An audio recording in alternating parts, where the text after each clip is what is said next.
তুমি যাকেই বিয়ে করো না কেন তার খুঁত থাকবেই। নিখুঁত কোনো মানুষ হয় না, মানব ইতিহাসে জন্মায়নি এমন মানুষ। দাম্পত্য সাথীর খুঁতের দিকে তাকিয়ে থাকলে তার যোগ্যতাকে তুমি দেখতে পাবে না কোনো দিনই। তোমার এই বদভ্যাস থেকে থাকলে সংসার তোমার জন্য নয়। প্রত্যেক মানুষেরই অতীত গল্প আছে, ভালো মন্দ মিলিয়েই তার অতীতের ইতিহাস। দাম্পত্য সাথীর অতীত নিয়ে ঘাটাঘাটি করলে দাম্পত্যের বর্তমানকে হারিয়ে ফেলবে তুমি। তোমার এই বদভ্যাস থেকে থাকলে সংসার তোমার জন্য নয়। প্রত্যেক দাম্পত্যই বিভিন্ন সমস্যায় মুখোমুখি হবে রোজেই। দাম্পত্য ফুল বাগানও নয়, যুদ্ধক্ষেত্রও নয়। লাভ ম্যারেজ বা সেটেলড যে প্রক্রিয়াতেই সংসারটি তৈরি হোক না কেন, নির্দিষ্ট কিছু সমস্যা থাকবেই। প্রক্রিয়ার দোষ নয় এটি, দাম্পত্য জীবনেই এরকম। এই সমস্যাগুলোকে দুজনে মিলে সমাধানে এগিয়ে যাওয়াটাই দাম্পত্য প্রেম। দাম্পত্য সমস্যায় পরস্পরকে দোষারোপ দাম্পত্যের অপমান। দাম্পত্য সমস্যায় সংসার সাথীকে দোষারোপ করার যে বদভ্যাস থাকলে সংসার তোমার জন্য নয়। প্রত্যেক দাম্পত্যই আলাদা। নিজের সংসারের সাথে অন্য সংসারের তুলনা করো না।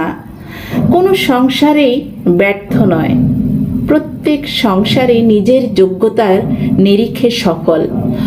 অন্যের সংসারের জলুসকে সুখ ভেবে নিয়ে নিজের সংসারকে অসুখের আখড়ায় পরিণত করো না। পরিশ্রমহীন এবং পরশ্রিত কাতরতার অভ্যাস থেকে থাকলে সংসার তোমার জন্য নয়। সংসার করার সিদ্ধান্ত নেওয়ার অর্থ হলো তুমি তোমার জীবন থেকে সংসার বিরুদ্ধ ভাবনা ও অভ্যাসগুলোকে চিরতরে বর্জন করার সিদ্ধান্ত নিচ্ছ। উল্লেখিত সংসার বিরুদ্ধ অভ্যাসগুলি হচ্ছে মূর্খতা, উশৃঙ্খলতা, শৃঙ্খলাহীনতা, পরচর্চা, পরশ্রী কাতরতা, তৃতীয় পক্ষের কথায় বিশ্বাস, আলস্য, অশ্রদ্ধা, প্রেমহীনতা, ভাষার বাজে ব্যবহার, বিশ্বাসের সাথে প্রতারণা, পারস্পরিক আলাপে অনীহা। উল্লেখিত বদভ্যাসগুলো পরিত্যাগ করতে না পারলে সংসার তোমার জন্য নয়। নিখুঁত দাম্পত্য জীবন বলে কিছুই নেই, রেডিমেড সংসার বলে কিছুই নেই, শর্টকাট দাম্পত্য সুখ বলে কিছুই নেই।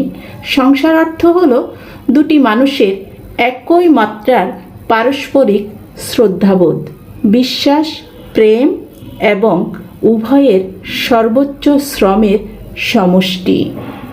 দাম্পত্য জীবন হলো সেই চারটি যাকে নিয়মিত পরিচর্যা করলে একটি মহিরুহে পরিণত হবে এক সময়। পরিচর্যা না করলে ধুঁকতে ধুঁকতে দ্রুতই মরে যাবে। তুমি যদি পরিচর্যার মানসিকতাহীন একজন খামখেয়ালি ব্যক্তি হয়ে থাকো, সংসার তোমার জন্য নয়।